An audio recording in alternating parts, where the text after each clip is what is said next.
I think the most important part of explaining to any student, but even a middle schooler, about who the dangerous person is online is they have created the person you want them to be, but you have to truly understand exactly who they are. And the only way you can do that is if you have met them in another real world situation and have invited them in. But if you have not seen them or met them in a real life situation, they have to assume it's a stranger. And with every stranger, there is danger that's attached to it. You're listening to the smartsocial.com podcast. This is our District Talk segment where we interview district leaders to learn how they're keeping students safe on social media. And we also ask them questions that we get from parents all over the country in our program. Now let's get back to the interview. Hi, my name is Debbie Brockett. I'm the superintendent of McMinnville School District, located in Yamhill County. I have about 6,300 students spread across 9 different campuses in my community. Superintendent, it's so great to have you here today. Welcome to all of our viewers, whether you're a parent, a superintendent watching, or anyone in between. Smart Social loves you, and we are here for one reason, to keep your kids safe on social media when they're on these devices. For those of you listening, I'm holding up an iPhone, but your kids might be on an iPad. They might be borrowing your phone from time to time. You might have an Android. Our goal is to keep kids safe so they can become successful in school and someday shine online for their future. What does that mean? That means at the age of 16 and above that they're starting to look at how mom and dad are branding themselves online. And that means if they have a phone in middle school, we decouple the conversation of when you get a phone versus when you get on social media. That is a little cheat sheet for you. Boy, do we have a great episode in store for you here today. Superintendent, I'm so honored to have you here. Now, Superintendent, one of the bigger questions that we have from parents that I'd love to get your insight on is how can schools and families work together to create a balanced approach to technology use? I think when we work together, we have to understand when technology is appropriate for use. So working together to understand that while in school, we're there to learn, we're there to engage with our peers, communicate with our peers and our teachers, and limiting use within the school building becomes very important for the whole learning process. And then work together to understand what is appropriate use within home too. And I think it's part of the school's responsibility to help parents understand how much time is appropriate for phone use or computer use once we walk outside the school building. Yeah, how much time is appropriate? What a good key takeaway. And that gets into kind of having a rich dialogue, right, with the kids. And also kind of an internal audit. Is our family doing too much or too little online? The next question that we have for you is, are there any ways to address potential harms while leveraging its benefits to support students' well-being and future readiness? Yes, I think we can definitely leverage the potential harms while still using technology. So one thing our community is doing is engaging in a book study to just help parents understand how technology becomes harmful around the mental wellness of students when they're trying to engage, and how we can limit the time and ensure that students aren't going into sites or locations that just aid or even enhance that negative impact of how students are feeling, not only in school, but in their personal life as well. So I think having those conversations, really discussing how it's used, but we have to be careful that we understand that technology is part of our future. And if we're going to have students future ready, we have to teach our students now, our future for tomorrow, how to use technology appropriately so it can be very impactful in their future and in their life as a whole. Yeah, I like how you've got this theme going of conversation. So we're having a conversation with kids. Let me ask a little insights into your community in Oregon. What is the first year that you're seeing a lot of students get a cell phone? If you don't mind giving us insights into your community. Unfortunately, we're seeing it a lot more cell phone use as early as elementary level. And therefore, we don't allow any cell phones inside of our elementary schools. And then we see at middle school, it really heightened where it's abnormal not to have a cell phone at the middle school level. And then, of course, when you get to high school, I don't think you see a single student on campus very often without a cell phone in hand. Yeah, so true. And to all the parents listening right now, again, there is no shame here from Smart Social, but totally fine to give that cell phone early. But there's a big discussion happening nationwide. Know that you have the power to say no social media until 16, but you can have a phone younger because mom or dad want to communicate with you. They want to have find my friends or find my location location on there and be safe. Totally normal to have that nowadays. And we want to remind parents you have the power to do that. Superintendent, is that reasonable? Set me straight. What are your thoughts? What was your advice to parents pushing social media a little later, but having good communication with kids using the tech now? I do. I think it's important that kids do have access to cell phones a little bit younger if used appropriately. And it's interesting because back when I grew up, we used to have landlines and we would communicate with our friends and our family through these things called landlines. And many homes have pulled that out of their home in general. So without that use of some form of cell phone for appropriate, not social media, but to communicate, we start to lose the communication with our friends and our families that we so need. It's still important. Communication is very, very important for our students. And taking something away from a student or not allowing it doesn't provide the education we need to provide to students. We need to teach them appropriate use. So if we are going to give them a cell phone at a younger age, teaching them what is appropriate and then limiting the access to what the phone can do. Because there are cell phones that allow you to have that communication without having social media access, which I think is very important for families to know. Yeah, absolutely. The next question that we get from parents, and this is a long one, as schools work to integrate artificial intelligence and AI, which is huge in the news this week, into the classroom responsibly, what specific steps do you believe educators and administrators can take today to ensure students learn to use these AI tools as a positive tool while mitigating potential negative impacts on their mental wellness? I'm glad you asked this question. This is a huge passion of mine around AI and ensuring that our students learn how to use it ethically and appropriately within every setting of their life. I feel as educators, we failed somewhat in social media when we didn't take that ethical use education into our own hands. So I think some steps we can take to help mediate this is provide guidelines. And so developing district guidelines around appropriate use of AI, not only for our students, but for our teachers and our staff, and also for parents. So making sure when we develop these guidelines that we roll that out at all levels so that everybody using AI understands the potential harm it can cause, but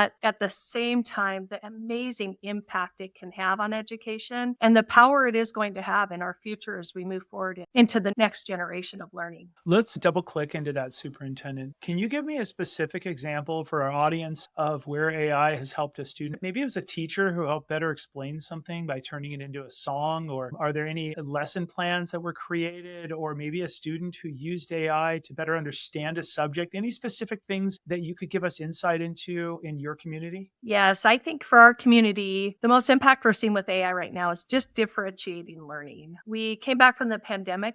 Even before the pandemic, but more after the pandemic, we saw a lot of different learning needs. We saw students at all kinds of different levels. So what we see our teachers doing now is using AI to ensure that they're meeting the individual needs of each student within the same lesson while keeping the content the same, finding creative ways to not only educate the students on that topic, but creative ways to differentiate their teaching so they're meeting all of the different learning styles of the students within the classroom. So I've seen it very impactful. The other one I really liked is when they turned the AI into a communication device in which we watched a group of students communicate with a historical figure from the past and speak to AI as if they were that historical person in the past. I can't recall exactly who it was, but they were asking them questions from the 1700s and AI was engaging back with them on what it would be like to be back in the 1700s. So it was bringing real life conversation back many, many decades previously into the real world for our students. And it's really engaging for our students. And it just had a feeling that they were enjoying life and not just learning. So learning at a high level, but with true enjoyment as they were sitting there learning how to engage with somebody back from the 1700s. Yeah, it's immersive. It's like a story. And one of our live events, we're about to get into a little excerpt from one of our live events. We teach AI. I used to, at a very young age, I worked at Disney Studios in brand marketing here in Los Angeles, where I started my career. And we teach people how to ask Walt Disney, what was your favorite ride at Disneyland? And all of a sudden he's answering. It's like, well, I liked this one, but this one came out right after I passed. But it was my favorite ride I was working on, and it would be my favorite ride. Pirates of the Caribbean is the one it typically answers with. But it's just fascinating to get inside of Walt Disney's head. What was he thinking? So interesting. So to all of our viewers and listeners right now, parents also ask us, this is a big question. Josh, what makes these apps so addictive? Let's hear from two teenagers as they explain why they can't stop scrolling on TikTok.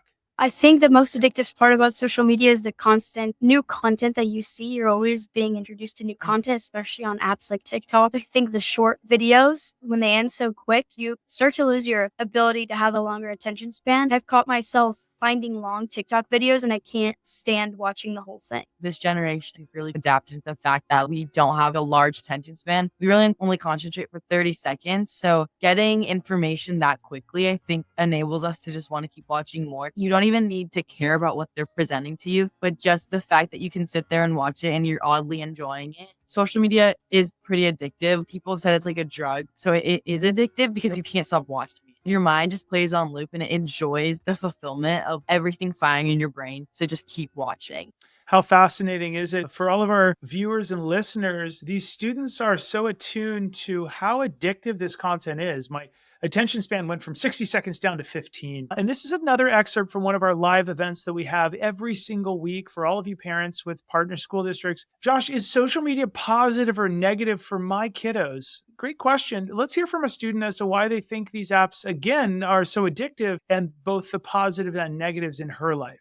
Part of what makes social media so addictive is how the algorithms are based on using content to judge whether or not someone's worthy and using people's short attention spans to evaluate them as pieces of code, which also means that social media doesn't really care about your opinion, but really what keeps you on that platform longer, whether that's from likes, comments, and engagement, sharing it to other people, or even just watching it through. The algorithm judges you as a piece of data and whether or not someone should be praised for being controversial or thrown away for not being exciting, and even if they're pouring their heart and soul into the content. It is a heartless beast. When I spend too much time on social media, that can look like being happy because something really cool happened in my friend's life. They went hiking. A friend I saw snow for the first time a couple of days ago, and it can make me feel really happy and energized. But other times, it can just be really draining. It can be really negative. It depends who I'm following. It depends what's being posted. So many little tidbits in there. And parents, if you liked what you saw, don't forget that if your district is a partner of ours, we have weekly live parent events and replays. Our research team creates 50 plus late breaking events with real teen-led video lessons that you just saw, but we have new teens every single week and premium parent newsletter and experts and so on. Principals, this is our dream for you. We want you to feel this way. Josh, before we met you, we had 50 social media incidents per year last year. Now, thanks to these live events, we're down to 5 incidents. I have more time to be a school principal again. Directors say to 50 plus live events, give our community 10 times the engagement because they have a chance to join on their phone without software on a date and time that works with their schedule. And there's a replay. And as superintendents, this is what many of you are saying to us. The dashboard data that you're giving me gives me parent engagement data to share with my board and my district leadership team. And here's our secret sauce.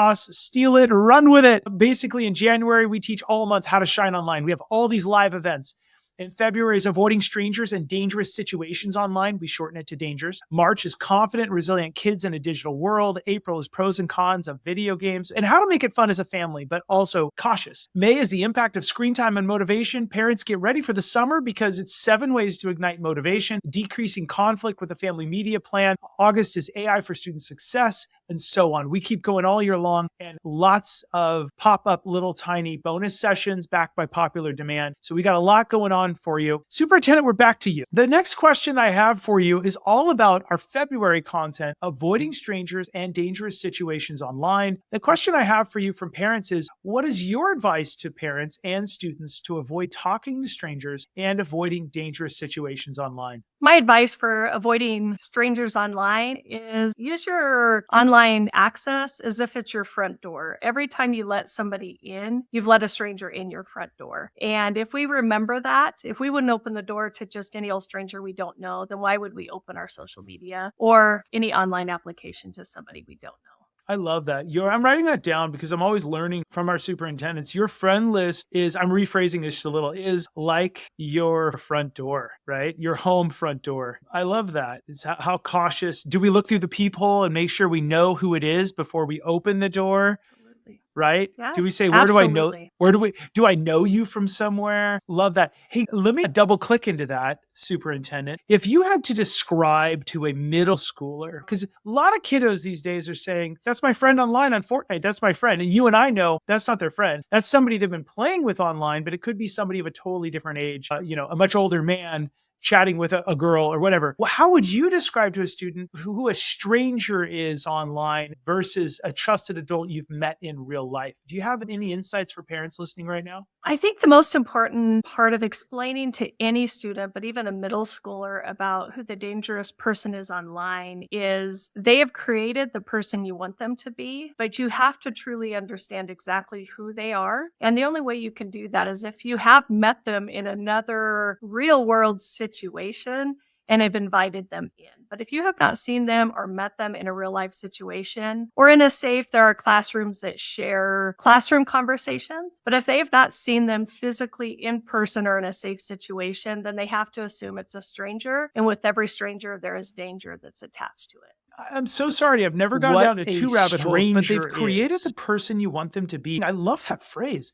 Are you referencing that the stranger is creating who they are so that the son or daughter then all of a sudden befriends them? Is that what you're saying? Oh, absolutely. So as a stranger online, I can be anybody I want to be. I do not have to be the person you believe I am. And many times it's just through chat. You never even physically see the person as a live online person. Yeah. And I would be extra cautious if I was a parent, if my child was talking to someone who never showed up physically on the screen or in any other location, because that does mean that most likely they've created their own person. And that makes for a dangerous situation, not only online, but if it ever is to become a reality where that real person does show up.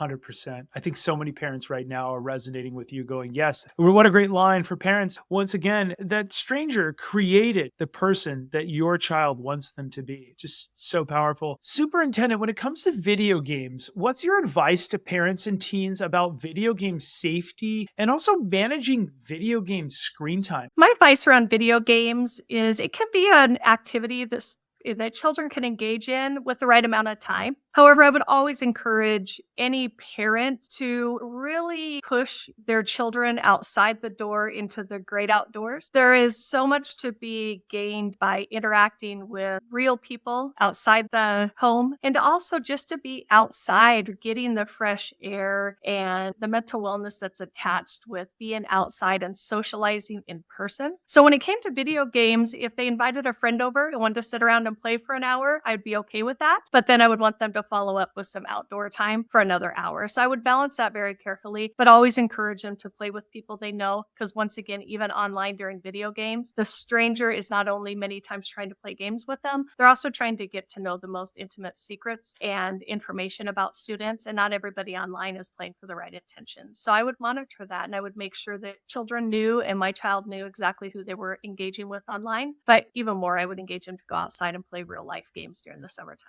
Yeah, boy, those are some pro tips. I really enjoyed that. For all of our listeners here right now, remember keeping your kids safe so they can be successful in school and someday shine online is our goal here at smartsocial.com. Superintendent, thanks so much for joining us here today. We appreciate your time. Thank you so much for having me, and thank you for doing this great work. It is so important for our students and our families. Thank you. And for all of our listeners and all of our viewers, a little bit of a plug here. Remember, no matter what you're doing online, remember to keep it light, bright, and polite because your kids are watching. We'll see all of you on the next episode. Have a great rest of the day. I'm Josh Oakes, your host. Take care.